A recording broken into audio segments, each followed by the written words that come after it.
Welcome to Jayashree Hindi classes तुम previous class रे नई नौकरीटा पूरा कंप्लीट कर देती। आज देखिए आम करुणा है करुणा गोटे निबंध तुम गोटे करुणा विषयटा अच्छे से देखा।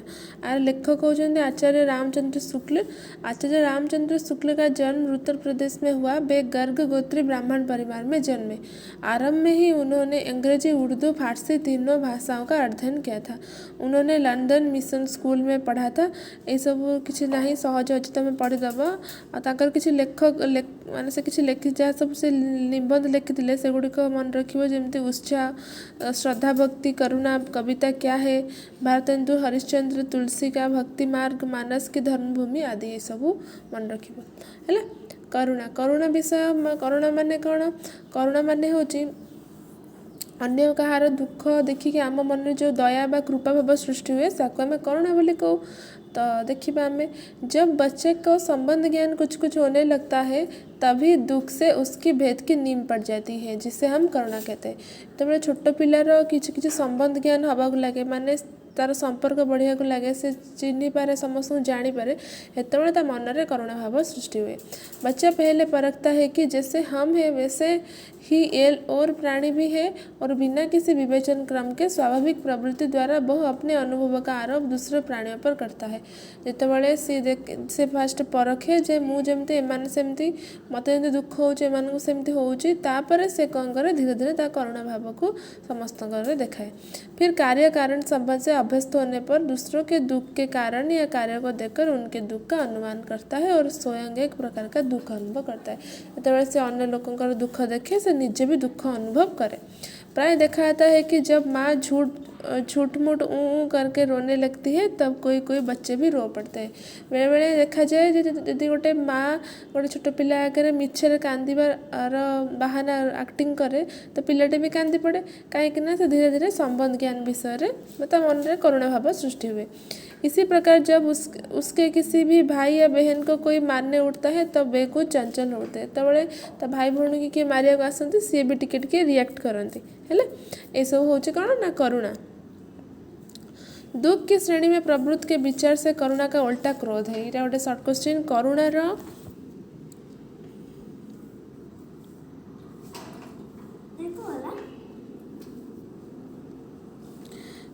उल्टा हूँ कौन ना क्रोध है।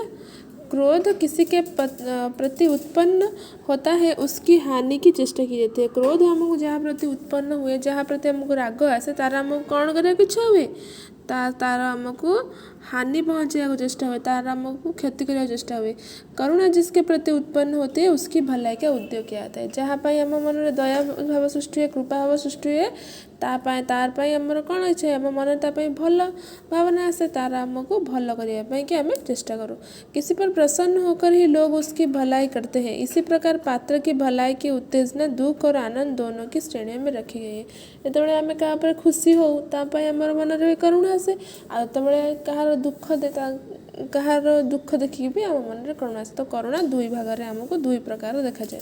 आनंद की श्रेणी में ऐसा कोई शुद्ध मनोविकार नहीं है जो पात्र की हानि की उत्तेजना करे पर दुख की श्रेणी में ऐसा मनोविकार है जो पात्र की भलाई की उत्तेजना करता है।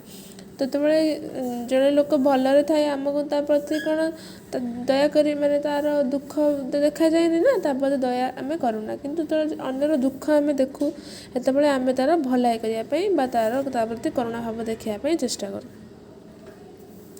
लोभ से जिसे मैंने आनंद की श्रेणी में रखा है चाहे कभी कभी और व्यक्तियों या वस्तुओं को हानि पहुंच जाए पर जैसे जिस व्यक्ति या वस्तु का लोभ होगा उसकी हानि वह कभी नहीं करेगा।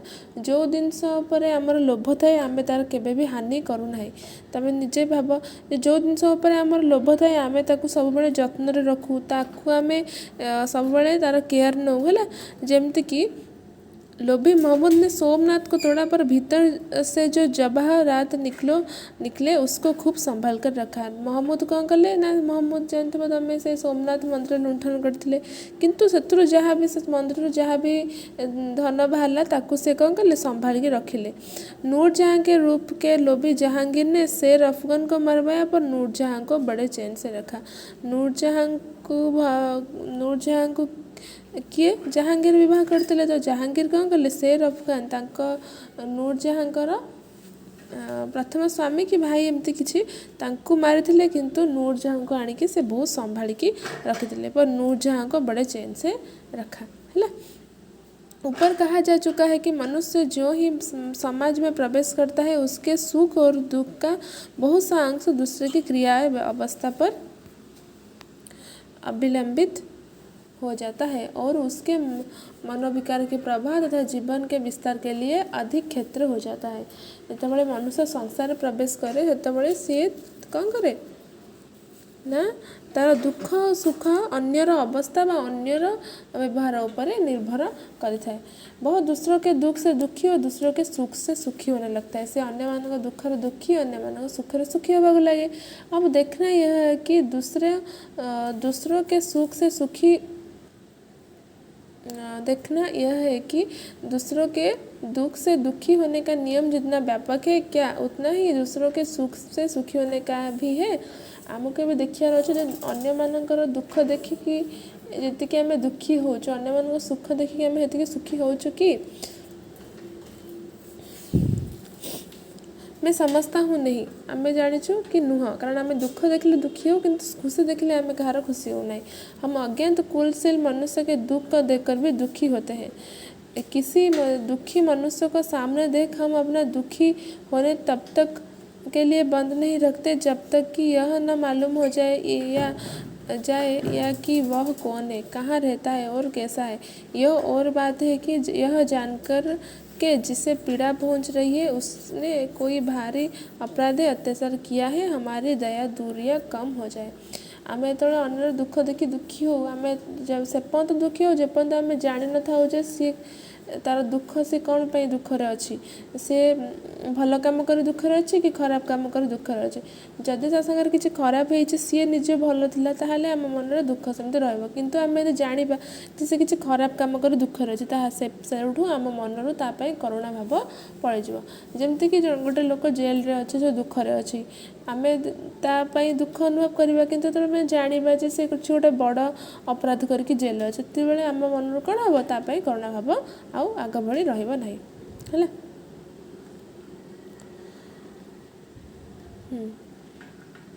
ऐसे अवसर पर हमारे ध्यान के सामने वह अपराध या अत्याचार आ जाता है और उस अपराधी या अत्याचारी का वर्तमान क्लेश हमारे क्रोध की दृष्टि का या साधक हो जाता है। तापर आम मन चलता अपराध पलि आसे से आम मन करुणा भाव रहे नहीं। सारांश है कि करुणा की प्राप्ति के लिए पात्र में दुख के अतिरिक्त और किसी विशेषता की अपेक्षा नहीं पर आनंदित हम ऐसे ही आदमी के सुख को देखकर होते हैं जो या तो हमारा सुहृद या संबंधी हो अथवा अत्यंत सज्जन शीलवान या चरित्रवान होने के कारण समाज के मित्र या हितकारी हो है।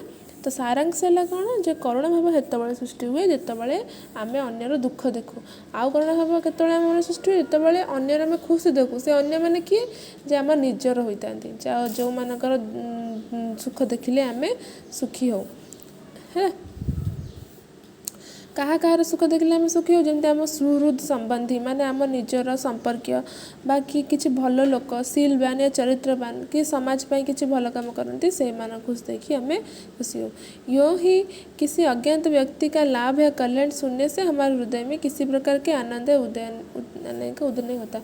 किसी अजना लोकंर खुशी कथा शुणिले आम मन कौन करुणा सृष्टि हेबनी उससे प्रकट है कि दूसरों के दुख से दुखी होने का नियम बहुत व्यापक है और दूसरों के सुख से सुखी होने का नियम उससे अपेक्षा परिमित है। यहाँ गोटे क्वेश्चन अच्छी यहाँ जोटा देख दूसरों के दुख से दुखी होने का नियम बहुत व्यापक है और दूसरों के सुख से सुखी होने का नियम उसके अपेक्षा परिमित है। आ माने कौन अन्य मान दुख देखिकी आम जो परिमाण दुखी हो करुणा भाव सृष्टि हो से परिमाण अन्य मानकर सुख देखिकी आम मन में करुणा भाव सृष्टि हुए ना।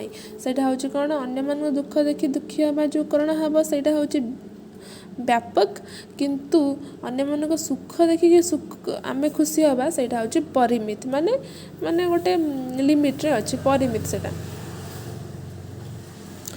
इसके अतिरिक्त दूसरों के सुखी देखकर जो आनंद होता है उसका न तो कोई अलग नाम रखा गया है और ना उसके बेग या प्रेरणा होती है। जे अन्यर सुख देखि सुखी हुए ता पाई कौन किसी नाम ही रखा जाए जमी दुख पाई आम दुखी हेले करुणा भाव सेमती सुख पाई सुखी हेले तार किसी अलग नाम रखाएनि कि जो मैंने सुखी हुअन्ति ताको भी किसी प्रेरणा दिया जाए नहीं।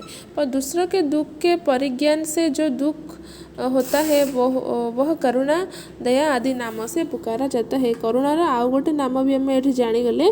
करुणार आउ गोटे नाम हूँ कौन करुणा आउटा हूँ दया है। तुम सब मन रख अन्यर दुख देखिए लिखा है देख दूसरों के दुख के परे में जो दुख होता है वह करुणा अन्य दुख देखी जो हमें दुखी हो सेटा हूँ करुणा व दया आदि नाम से पुकारा जाता है और अपने कारण को दूर करने की उत्तेजना से। जबकि अज्ञात व्यक्ति के दुख पर दया बराबर उत्पन्न होती है तो जिस व्यक्ति के साथ हमारा अधिक संसर्ग होता है जिसके गुणों से हम अच्छी तरह परिचित रहते हैं जिसका रूप हमें भला मालूम होता है उसके उतने ही दुख पर हम अवश्य अधिक करुणा होगी। आम मन करुणा भावटा आम मन उत्पन्न हुए समस्त दुख देखले किंतु जो लोक आमर बेसी निजर जो अनुसार अधिका निजर से अनुसार आम मन अधिका करुणा देखा आ जो व्यक्ति आम अधिका निजर नुह से कम करुणा देखा है। किसी भोली भाली सुंदरी रमणी को किसी सच्चरित्र परोपकारी महात्मा को किसी अपने भाई बंधु को दुख में देख हमें अधिक व्याकुलता होगी है। आम निज भाई बंधु परोपकारी किसी लोक से देखिले आम मन अधिक करुणा हम। करुणा की तीव्रता का सापेक्ष विधान जीवन निर्वाह की सुगमता और कार्य विभाग की पूर्णता के उद्देश्य समझना चाहिए। तो करुणा भाव को सब आमको भल कम लगेगा उचित जमी किसी भल कम पूर्ण करने निज जीवन को भल भाव गढ़ाई आमको करुणा भाव मन में रखा उचित। मनुष्य के प्रकृति में शील और सात्विकता का आदि संस्थापक यही मनोविकार है। यहाँ गोटे क्वेश्चन अच्छे मनुष्यर मनरे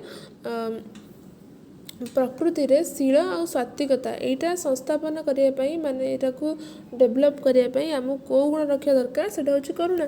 तो प्रकृति में शील और सात्विकता यहाँ गोटे क्वेश्चन अच्छी यहाँ मन रखा। मनोविकार है मनुष्य की सर्जनता या दुर्जनता अन्य प्राणियों के साथ उसके संबंध या संसर्ग द्वारा ही व्यक्त होता है।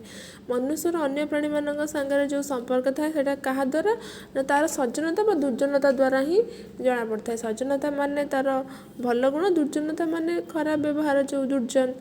यदि कोई मनुष्य जन्म से ही किसी निर्जन स्थान में अपना निर्वाह करे तो उसका कोई कर्म सज्जनता या दुर्जनता की कोटि में न आएगा।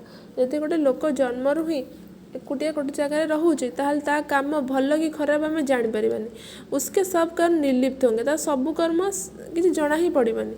संसार में प्रत्येक प्राणी के जीवन का उद्देश्य दुख की निवृत्ति और सुख की प्राप्ति है। यहाँ गोटे क्वेश्चन कौन देची ना संसार में प्रत्येक प्राणी का जीवन का उद्देश्य दुख की निवृत्ति और सुख की प्राप्ति है। संसार जिते भी प्राणी अच्छा जिते भी मनुष्य अच्छा समस्तंकर जीवन लक्ष्य होची दुख रू बाहरी आसबे और सुख को प्राप्त करेंगे है। आम समस्ते जहाँ भी करुचे पाठ पढ़ुचे जहाँ भी करुचे समस्ते जी भी जहाँ भी आज करुँच समस्ते कौन कर सुख कर।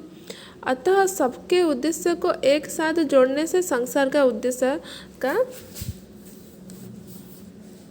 संस्थापन और दुख का निराकरण हुआ। तो समस्तंकर उद्देश्य को आम जोड़िले दुख आम निराकरण करिपरिबा।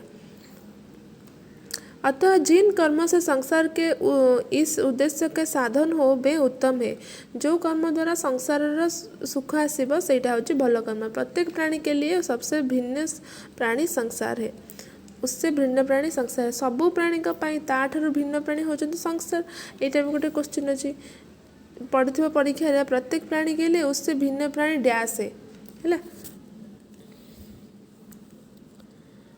उससे भिन्न प्राणी डैश यहाँ हम संसार।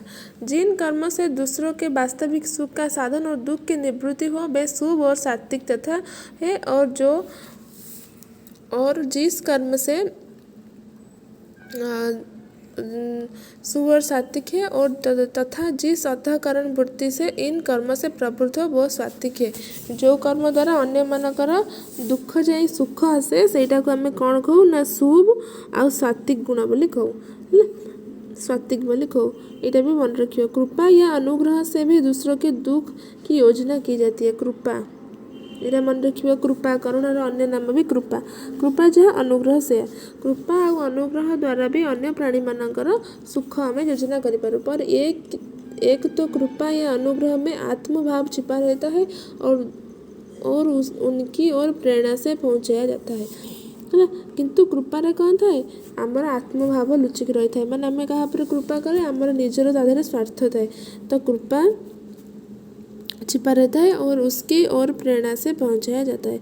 सुख एक प्रकार का प्रतिकार है ना। दूसरी बात यह है कि नवीन सुख की योजना की अपेक्षा प्राप्त दुख की निवृत्ति की आवश्यकता अत्यंत अधिक है। यहाँ भी गोटे लास्ट क्वेश्चन हो पारे।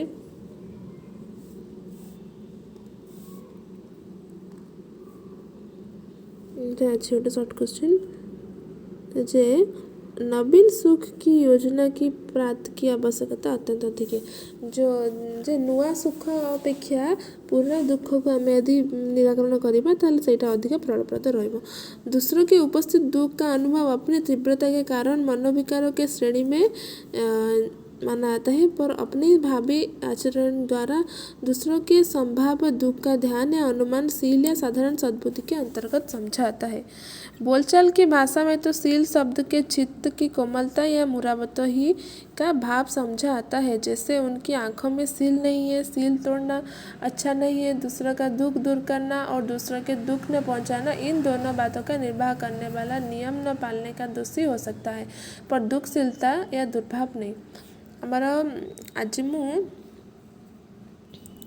आज मु तुमर यही जगह सरेदेली बुझेदेली। नेक्स्ट क्लास रे मु एठारू बुझेबी है।